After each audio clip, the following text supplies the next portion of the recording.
Welcome to the Believe Podcast Network's SoCal Sweat. My name is McDaniels, a former NFL cheerleader and product manager turned actress and model who dreams of being a UFC fighter. Meow. Learning strategies to help motivate others leads me to bring you interviews each week from a range of athletes, experts in fitness and nutrition, and so much more. Thanks for listening to Believe, the #1 podcast for working professionals, and let's push our endorphins to higher performance through SoCal Sweat. This is your host, Ann McDaniels, and thank you so much for joining me on another episode of Believe SoCal Sweat. Today, we are going to be talking about boundaries, establishing healthy boundaries in our lives. What we will and will not accept. It's about being kind without being a doormat. Not constantly saying yes to everybody's requests. Then we get taken advantage of, and everybody just uses us. Oh, that person will do it. Oh yeah, they always perform. They always show up and do an excellent job. Oh, we can always count on them. Well, if someone always counts on you, and you're doing everything for everybody else, sometimes you become a doormat and people walk all over you with expectations. And I hate to say it, but in the research that I've done, we teach people how to treat us. So if you're being abused in certain ways, or if you are being asked to do certain things over and over and over again, and you keep doing that, and you keep finding yourself in the same patterns, or if someone's constantly arrogant to you, or mean to you, or taking advantage of you, I hate to say it, but we teach people how to treat us. If we're constantly being talked down to, or put in our place, or made to feel stupid, then that's on us. So we have to take that responsibility and pull up our big girl pants and big boy pants and sort of man and woman up. Because again, we teach people how to treat us. And that is hard to hear sometimes. And sometimes it's really not that other person's fault. And I've learned from my research, especially from Lisa Nichols, who I really look up to and read a lot of her books and her podcasts, listen to her quite a bit. We can't just come out of the gate and be like, well, I tell you, I am no longer going to be accepting this, and I can't, these are my boundaries, and I'm no longer going to accept this, this, and this, and expect the person to back off and like, oh, all of a sudden change their ways.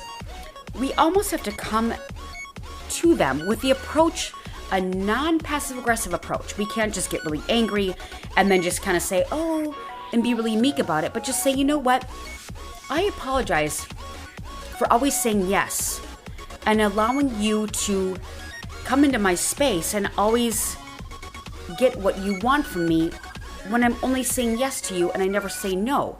So I have taught you how to treat me, so I have to make sure that I take this responsibility. So I apologize to you for making you think that it's okay for me. But I've recognized the fact that I kind of feel taken advantage of, and I don't want to just always say yes, because it's taking away from my time and my own health. And if I know you correctly, you would want me to be happy. So let's come up with a plan of how I can always do things for you, but it needs to work for both of us. And I can't be spread so thin of always saying yes to you, or always being taken advantage of, or always being treated in this way, because it's not working for me. So something to that effect. And we know our relationships. We know where we can grow, what we need to take away from, but we need to do it in a non-passive aggressive way. To be very stern and be very poignant and pointed in what we expect and what we won't expect. Because you know what? We can still be nice people and still do great things for people without being taken advantage of. I love doing things for people. I am most happy in my life when I'm doing things for others. But I have very much in the past been taken advantage of, and it is my fault. Because why didn't I say no to that person? Why did I commit to that when I don't even want to go there in the first place? Oh, of course I'll go to your party. And then when that day comes along, maybe I have something else planned, or I don't want to sit in traffic for an hour and a half. Maybe I just don't feel like it. You know, there's a power in saying no. And if we always say yes to people, sometimes we'll say yes, and then we'll show up to that gig, and then we're miserable, and then it showcases in our face and in our actions, so it really takes away from the whole thing in general. But remember, we can still be nice people, but still establish boundaries. But what are boundaries exactly? Boundaries are basically what we will and will not accept in our lives. Personal boundaries are the physical, emotional, and mental limits we establish to protect ourselves from being manipulated, used, or violated by others. To set personal boundaries means to preserve your integrity, take responsibility for who you are, and to take control of your life. Boundaries are essential for various reasons and look different to everyone. You might be concerned that they will make you seem unfriendly or confrontational. But as this Inside Mental Health podcast from PsychCentral reveals, it is possible to maintain them without upsetting those you care about. Don't feel guilty about setting boundaries. They're essentially a form of self-care, and we actively look to incorporate other elements of this into our lives daily, from eating a balanced diet to exercising. This is no different. It might take some time and consideration to decipher the boundaries most important to you and the best ways to implement them, but your mental well-being will appreciate the effort in the long run. And we can set boundaries in our personal space, our sexuality, our emotions and thoughts, our stuff and possessions, our time and energy, and most certainly, our culture, religion, and ethics. So many of us are people pleasers, always doing things for everybody else, but not taking care of ourselves. This goes for a lot of women. A lot of women feel as if they need to take care of everybody else, and sometimes the last person they take care of are themselves. According to Anchor Therapy in Hoboken, New Jersey, a lot of clients find themselves giving away too much of themselves to others to a point that they feel worn out, especially in this time during the pandemic, holidays, school starting again. People feel they need to give everything they can to others, whether that is lending an ear to friends in need, giving gifts, or going above and beyond for others all the time. If you find yourself doing this over and over again to the point of exhaustion, then you may be a real people pleaser, and so many of us fall victim to this. This usually means that you are taking care of others around you before you take care of yourself. Clients present as people pleasers usually find themselves feeling anxious, drained, and overwhelmed. So where do you fit into this? There are 11 reasons of how you may identify as a people pleaser yourself. Number 1, you want to avoid conflict. It usually feels easier to go along with what others say. You may find yourself avoiding confrontations with others just so you can make them happy or agree with what they say, even if you feel otherwise. While conflict has a negative tone behind it, it is actually a great part of communication and helps us grow. If you can get through a conflict with another person at work, at school, or elsewhere, then it will make you stronger and a better person. If you avoid conflict by appeasing everyone, then you will most likely bottle up a lot of resentment. I have this in my own family. If we ever discuss something, someone will fly off the handle and be like, "Oh, I don't want to fight. I don't like to fight about this." And I would simply say, in a very calm manner without being condescending, "I don't know where you're seeing that this is a conflict. I'm not fighting with you. I disagree and I'd love to discuss it." But then they run away and they can't confront the situation. And I've called out this person many times and they've admitted, "Well, I just don't like to fight." And I say, it's not fighting. This is not fighting. I'm just disagreeing with you and I want to discuss it in a very intellectual standpoint. If someone flies off the handle and yells, then they're not really in very good control of themselves, and it's almost kind of immature. So a lot of people avoid conflict, but it's just better to talk things through. That's the first one about people pleasing. Number 2, maybe you fear rejection. Most people have a fear of rejection. It could be a fear of rejection from a job or another person, especially in dating. A lot of people are very afraid of that. If you are worried that you may be rejected, then you will try to avoid it at all costs. For example, if you're worried you may be rejected by your boss and you could be fired one day, then you may go out of your way to go above and beyond and please, brown-nosing, kissing ass to the point of exhaustion and nauseam, to please your boss no matter what the cost is on your mental health. Another example would be that if you fear your partner could break up with you, then you will work on pleasing them, overly pleasing them, rather than expecting the same from them in return. Maybe you give them gifts and do everything for them, and then they're treating you like crap. But remember, you teach people how to treat you, so that could be a fear of rejection. I work in the entertainment business, and if we feared rejection, there's no way you could survive. There's no way. You have to expect rejection in the jobs that I do in entertainment. If you don't get rejection, then you're not going to succeed. It just is all part of it. I mean, Kobe Bryant, Michael Jordan, They expect to not make every basket because the more baskets you don't make, the more you succeed. That just means it's safety in numbers. Number 3, if you're a people pleaser, you fear disappointing others. No one wants to hear that they are a disappointment to others, but we can't please everyone. There are just some people that it will be impossible to please. And you know what? We can't expect everybody to like us. If everybody likes us, then we're doing something wrong. We are not all perfect, and you will most likely experience some form of disappointment from another person you encounter in your life. Maybe they're upset with everybody. You can't go over above and beyond and exhaust yourself just to make that person like you. If you try to please everyone, then this will really drag your mental health through the mud. I know some people that have to be liked by everybody, and then they're becoming like a court jester, making a fool of themselves just to have someone like you. Or they're doing more things for that person, and it's exhausting and it's annoying. Number 4, if you're a people pleaser, maybe you want something and expect something in return. It is possible that you go above and beyond for your friends and family so that you will receive the same care and attention in return. But what often happens is that not everyone is capable of giving as much time, attention, gifts, or love as someone else. This would lead you to feel that you are putting in way more energy and effort into your relationships than others are. You may feel that no one truly cares about you as much as you do to them, but this is not necessarily the case. It is possible that these other people in your life have some form of self-care in which they are taking time, energy, or money to take care of themselves first. They are putting themselves first. It is important for everyone to find a nice balance between self-care and being there for others. Some people will do things for people over and over and over again, and then they get angry if they don't get the same in return. But I've learned that I love to give, and that I should never expect that in return, ever. And I will still keep on giving.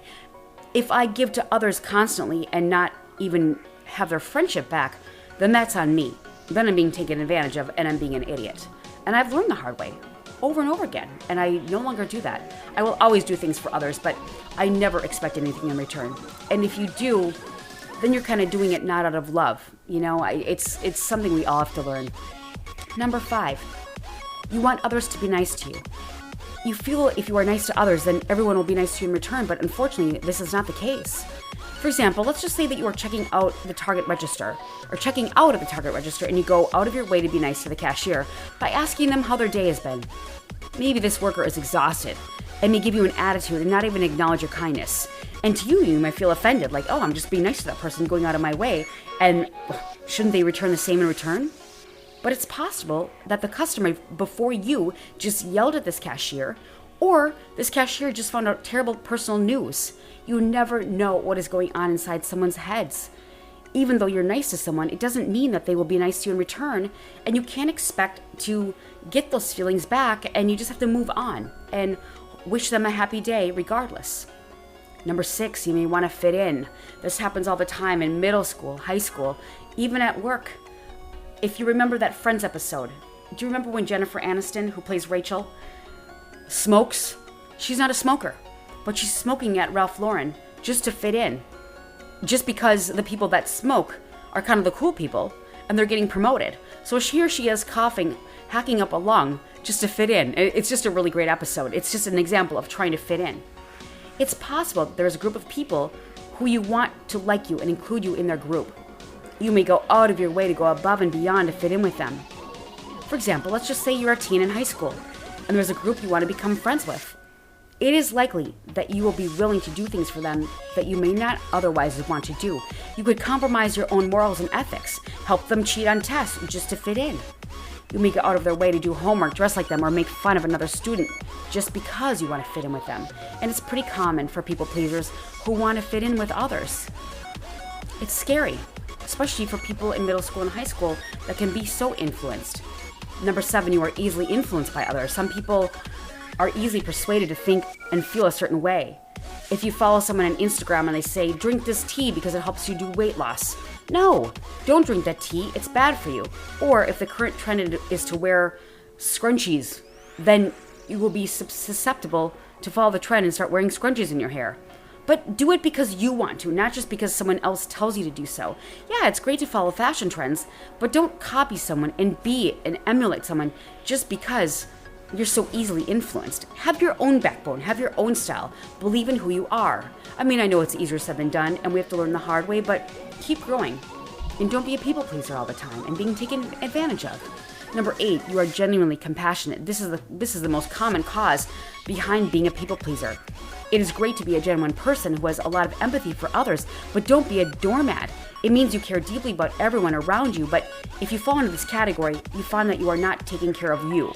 You get lost in taking care of everyone else, and you forget about your own self-care, and that is that you put yourself last on your to-do list. And in the meantime, maybe you're not getting any sleep.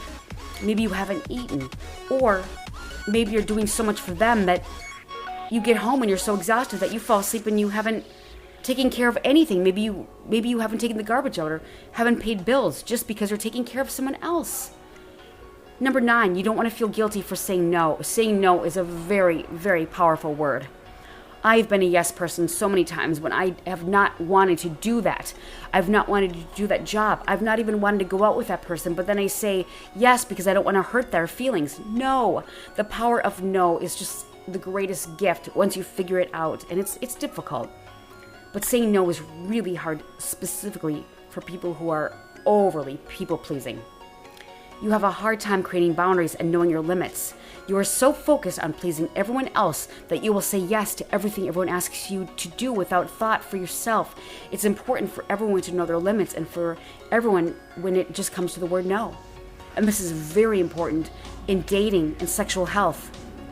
Sometimes people are pleasers, and they're so afraid of somebody or afraid of losing someone and desperate that they will compromise their own sexuality, their own ethics and morals, and that's very dangerous. So don't feel guilty for saying no because it's protection for yourself. Number 10, your self-worth comes from external validation. In the days of social media and getting likes, you might find yourself needing others to validate you if you are a good person or not. I know people that count their likes every day. If I ever go on social media, which is very rare these days, I don't even look. I just post something and I don't look. Maybe you go out of your way to pay for a stranger's Starbucks order, which is very nice of you to do. But then you feel the urge to post about it on Facebook so others can validate that you are a good person, and this happens a lot. Or post a photo of yourself in a new outfit, only to find that your followers don't think it looks good on you. And then you return that new outfit that you actually like, just so that you won't be so influenced by others. Like, oh, I love that outfit, but other people didn't like it, so I have to return it. Well, if you like the outfit, keep it. And if you wore it once or more, don't return it. We need clean clothes for the rest of us when we purchase. Number 11, finally, if you lack self-love, you're a people pleaser. This is the most neglected part for people pleasers. They are always ready to lend a hand or be there for someone else. But when it comes down to it, they are not there for themselves, ever. People pleasers are usually great listeners and give the best advice, but they can't take that same advice for themselves, and that goes for a lot of us. You know, we can help others, but we can't take that same advice for ourselves. I mean, I've done that many times. People pleasers usually just don't feel good enough or worthy enough to help themselves.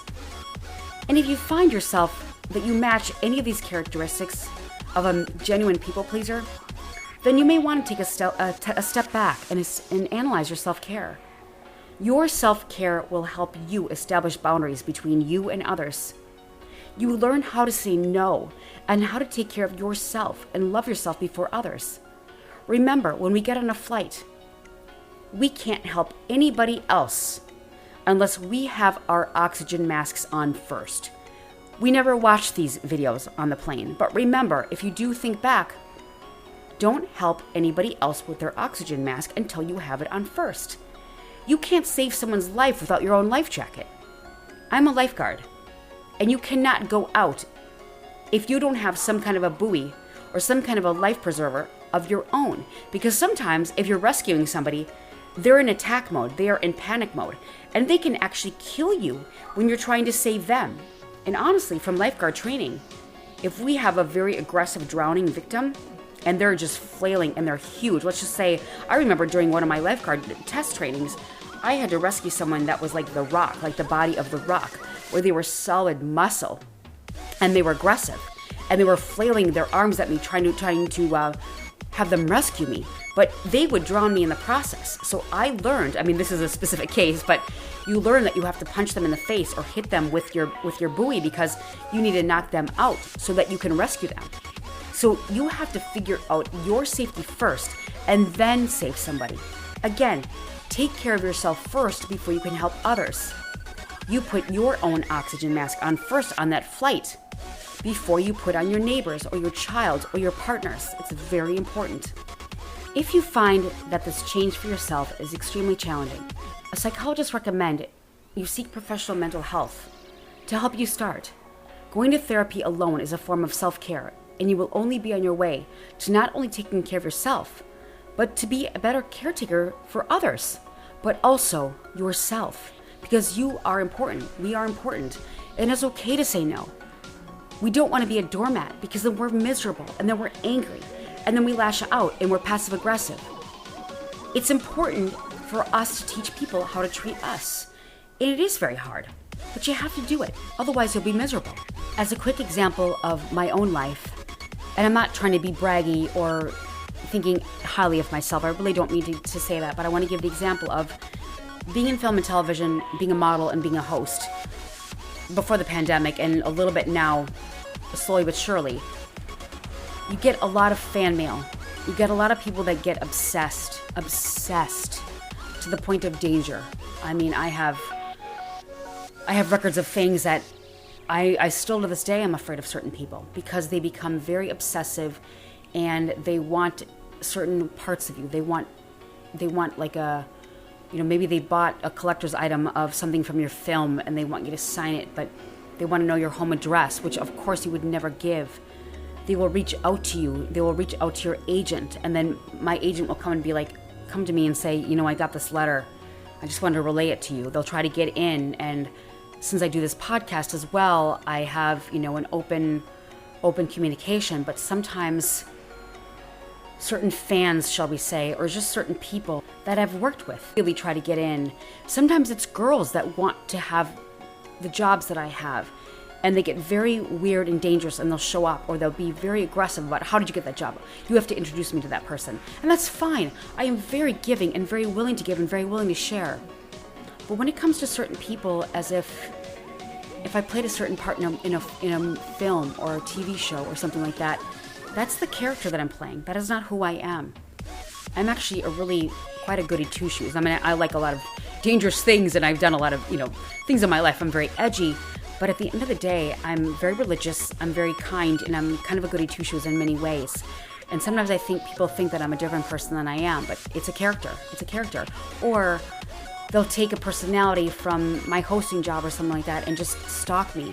I've had people stalk a red carpet, and I've had to run to my car, run to security, and I have security people that are, on my phone left and right as far as speed dial. I have to protect myself, and sometimes people will send messages and they'll get angry that I haven't gotten back to them. We have no relationship. Oh, and I haven't heard back from you. Why don't you return my messages? Messages over, I don't even get the messages, first of all. Or they'll go to my agent. Why didn't your agent give you this? It's very creepy. Very, very creepy. And I know that when we enter the entertainment business, we're in a spotlight, and some people say, well, you should expect that. And we should, and of course we should. However, no one expects to be stalked or deserves to be stalked or hurt.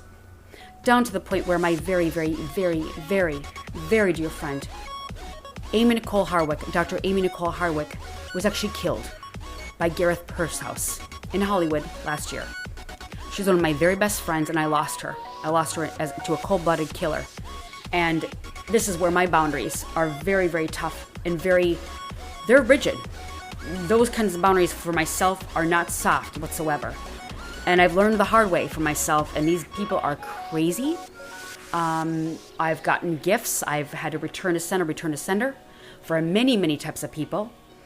And all my life, really all my life, not even in the entertainment business, but I think that if you're smiley and you're enthusiastic and energetic and you're kind to people can get in, and it's dangerous. And of course I would be kind to anybody, but when you're compromised and when you're scared, genuinely scared, you've got to cut that out. So anyway, that's my own personal experience about boundaries. I mean, I have so many others, but it took me a long time, and it still takes me a long time. I'm certainly not like 100% grown, and I learn every day, and I want to learn every day to get better and stronger.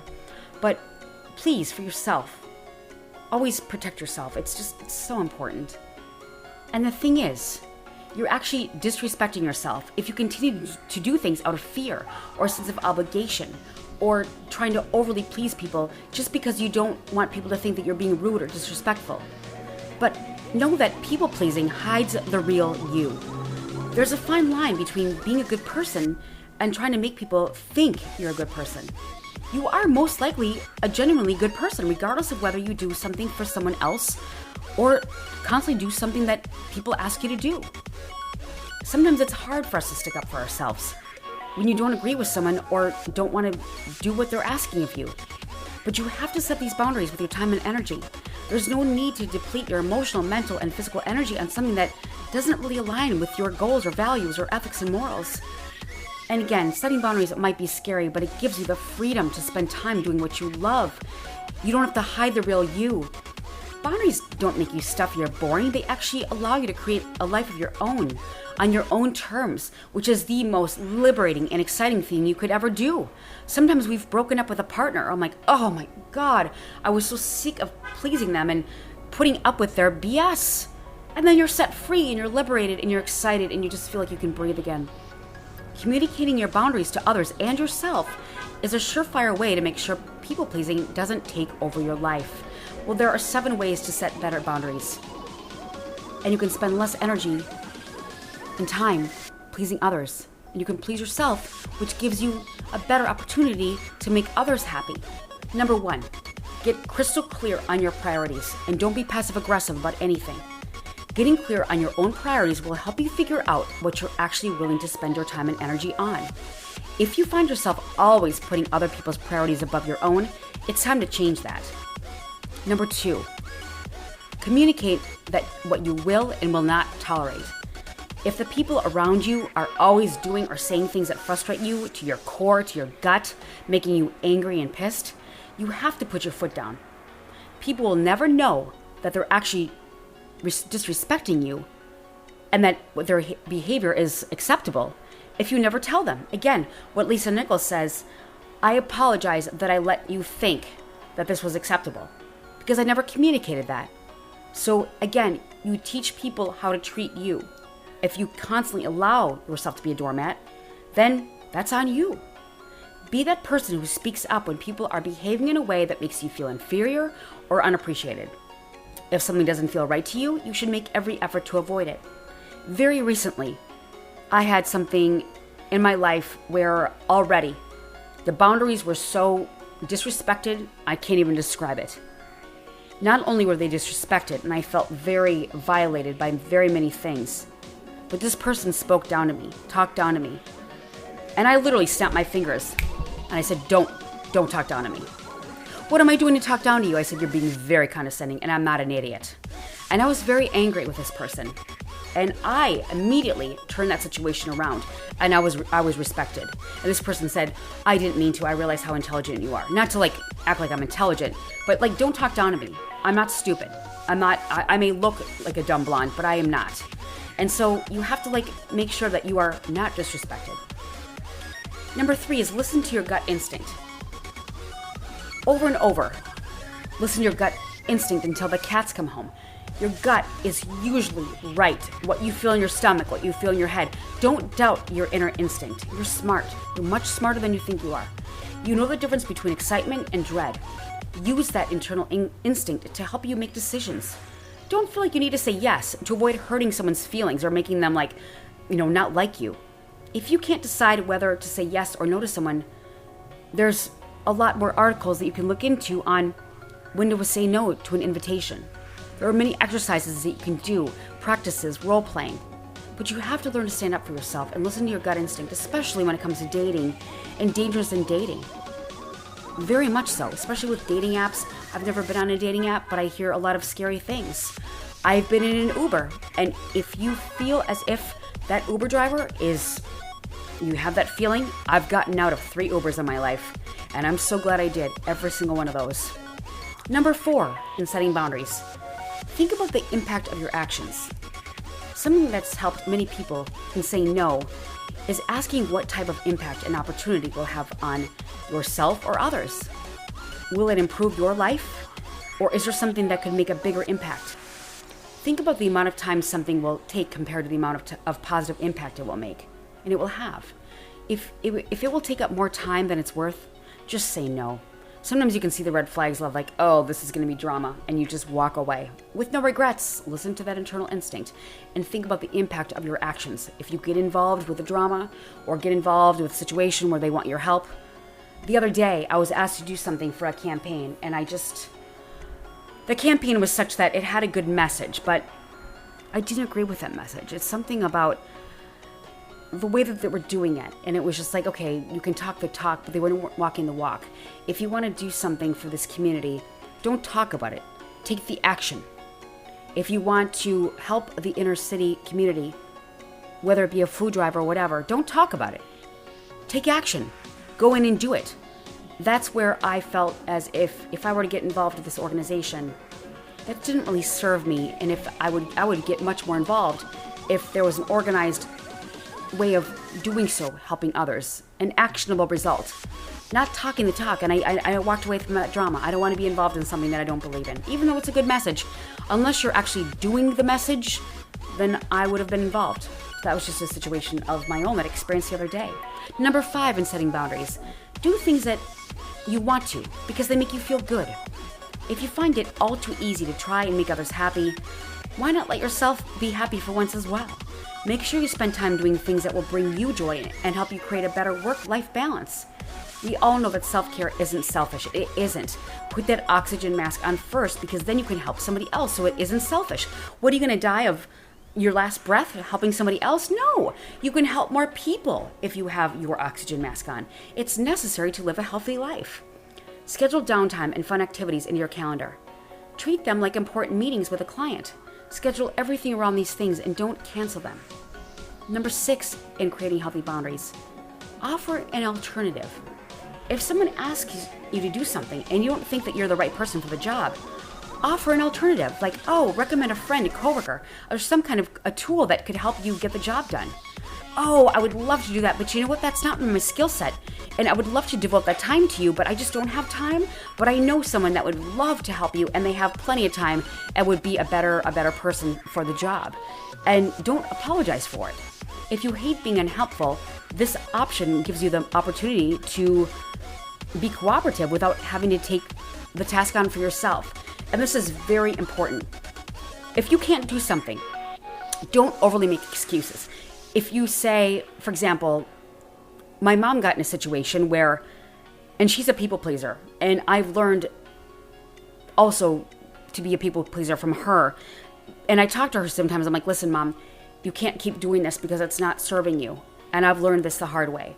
And I'm being very kind about kind of helping us each collaborate with each other to not be people pleasers. And I no longer am. I love doing things for people, but I know the power of no. But she was asked to do something for someone, and she did a great job. But then this person asked her to do it over and over and over again, and my mom had no time. And this person, very aggressive, said, what else do you have to do? Tell me what your schedule is. It was none of her business, and I took very personal offense that she said this to my mom. Oh, no. It's none of your business. Just because you overly people please, and you have nothing else to do in your life, don't put my mom in that situation. So if you can't do something, or you want to offer an alternative just because you can't do it, then don't make excuses, because when you overly give excuses, then you're being on the defense, and that person can come in and take over your world, and it makes you look insecure. No, I actually can't do that, but I know another person who can. Oh, why can't you? Oh, I don't have time, and I'm not good for the job. Done. Move on. Period at the end of the sentence. Black and white. Don't be that wishy-washy gray area. When you get wishy-washy, then people can open that door back up and walk all over you like that doormat that you do not want to become. Establish that boundary. Offer an alternative. Don't be a doormat. Don't make excuses. Be firm and direct in your answer, and that's number 7 and the final one in creating boundaries. Don't let people talk you in or out of things. Like that person said, what else do you have to do? It's none of your damn business. You can still be kind yet firm at the same time. You can still be a nice person and not be a doormat. Seriously, your friends might be bummed and upset that you can't make it to the party, but they should be able to get over it and respect your decision. I mean, yes, you may be the life of the party, but it's not your responsibility to be the life of the party. Make them maybe get more of a personality and get out of their comfort zones. You can't be there for everybody else. And sometimes I feel as if some people want to go out with me and it's like, it really doesn't serve me. Maybe I'm a good conversationalist and I keep the conversation going, but I don't really enjoy them as much as they enjoy me. And I'm not like trying to toot my own horn, but I think we've all been in these situations where, oh, hang out with me, I really miss you. And that's great, and you really like that person, but that relationship is not serving you as well as it's serving them, because you're being the ringleader. You're the one paying for the dinner or paying for the coffee, and you're the one arranging things. Maybe you pick them up. Maybe you park, and they never offer to pay or they never offer anything. And it's like, well, of course you're a great person to hang out with.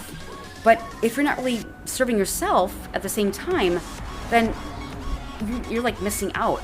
And remember that you are in control of your choices in your life. Don't let other people dictate this for you. You've got to set these healthy boundaries and give yourself permission to do less people-pleasing. If you are never getting a moment to yourself, make sure you make this a priority for once and start a self-care routine. It's very important. I see a lot of mothers, I really do, see a lot of mothers who do everything for their kids, and it's wonderful to be a great mother for your kids, but I feel like so many women end up doing so many things for everybody else that they don't take care of themselves. And sometimes that woman becomes really overweight and that doesn't take care of herself with her hair, her grooming, sometimes even her bathing, just to do everything for her husband or her partner and for her kids, to the detriment of herself.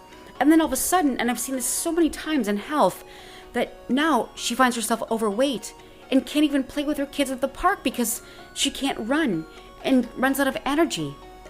Or is so stressed out that she's drinking way too much wine. It's rosé all day and then red wine at night. And then she's really tired the next day and then overeating. Again, not taking care of herself. But you're a wonderful mother, a wonderful father, a wonderful person for your kids when you are in shape and you owe that to them. Or for your partner. What if you're in a dating relationship and you've got this wonderful dating relationship and you're both in shape and you take care of yourself and you enter that relationship in a very healthy way, but over time you're neglecting yourself in pleasing that other person or pleasing others, and then that person may stray or may cheat because, even though it's a commitment, they didn't sign up for that, or you're not the person that they committed to in the beginning. Because why? You didn't set up the boundaries for yourself. You're not taking care of yourself. And it's fine to be a nice person and do things for others, but don't be a doormat. Don't make yourself last. You are important. We are all important. And during this pandemic, we are more stressed than ever, financially, emotionally, and health. But please take care of yourself and establish these boundaries. Don't let people come into your space. In sexuality, don't do things that you don't want to do, that you're not comfortable with. Don't overly please your boss and, oh sure, I'll be right on that. Maybe you're receiving text messages from your boss at 11 o'clock at night. Maybe you need to wind down because you have to get up at 5 in the morning and be there for your boss. Establish those times. Like, I'm sorry, my phone goes off at 8 o'clock. But then again, I didn't mean to say I'm sorry, because when you apologize, then you're still letting that person in. Thank you very much, but after 8 o'clock, I'm going to be taking care of myself and my children and my husband. Or my partner. Maybe it's your dog. Maybe it's your cat. Maybe it's yourself. At 8 o'clock, this is when you've got your time. Maybe you need to go to the gym. Maybe you need to do self-care. Maybe you want to just sit on the couch and watch Netflix and escape. It's okay. It's okay. You can still be a nice person and not being taken advantage of. And you know what? When we're people-pleasing to the max, we're not ourselves. We lose ourselves. And then we don't even know who we are. And it happens all the time. So please, watch yourself if you're a constant people-pleaser. Pay attention to those 11 things. And try to look at those 7 ways of creating boundaries. And try to engage them. But remember, we teach people how to treat us. If we're constantly being a doormat and accepting it, then that's on us. And we have to go to that person and say, listen, I'm sorry. I have taught you over and over and over again that this is okay and acceptable for myself, but it's not. And I really want to create a better relationship so that we're both pleased. And you can't come out of the gate like, oh my God, this is horrible. You can't be passive aggressive about it. You have to be very firm in what you want, and don't apologize and don't make excuses. And the stronger you become, and the more self-care you give to yourself, the more self-confident you are. That means you're putting on your own oxygen mask over and over and over again. And then you have that oxygen to breathe, to have freedom and energy. And then you feel great about yourself, confident, healthy, happy, energetic. And then you can be a better person for everybody else. People please where you want without expectation. But I hope this gave you some insight, because we are all very important. And we can't get lost in other people's expectations. We have to be happy with ourselves and establish these boundaries so that we're protected and feel great within ourselves, because again, we're better people for it. So thank you so much for joining me today. I've learned the hard way many times, and I've gotten better, and sometimes I slide back and I'm like, you know what? That's on me. That's my fault that that person took advantage of me. That's my fault that I said yes and I took that job when I really never wanted to do it in the first place. And that it's my fault that I showed up miserable, even though I put on a happy fake face, and I'm not a fake person. So when I put on a happy fake face, it's my gut internal instinct that told me, you know what? You should have listened to your gut instinct and said no. And this is why you're in this position, so it's your own fault. Don't do it again. And that's on myself. Anyway, thank you again for joining me. I hope this gave you some insight, because you're so important. It's so important for you to be healthy and happy. We only live once, and we've got to enjoy the hell out of this life, because it's fleeting and it's very short. So enjoy it. You only live once, and don't have that fear of missing out, because we should live every minute to the fullest. I wish you a wonderful week, and I hope you had a great Labor Day weekend. We appreciate you for listening, and please rate and subscribe to the show on iTunes. You can also listen on Spotify, Stitcher, Google Play, Luminary Tuned In, or at Believe.com. That's BLEAV.com. You can reach out to me for any questions or topics you'd like covered on the show at Ann McDaniels or at Ann McDaniels Actress. And I will see you next time on Believe, SoCal, Sweat.